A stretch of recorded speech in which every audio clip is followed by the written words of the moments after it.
కాగజ్నగర్ పట్టణంలో కురిసిన భారీ వర్షం నీట మునిగిన వాహనాలు, రోడ్లన్నీ జలమయం, ఇళ్లలోకి చేరుతున్న నీళ్లు.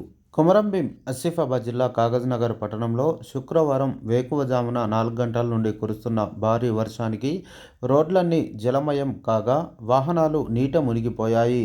వర్షపు నీళ్లు ఇళ్లలోకి వచ్చి చేరుతున్న నేపథ్యంలో ప్రజలు తీవ్ర ఇబ్బందులు పడుతున్నారు.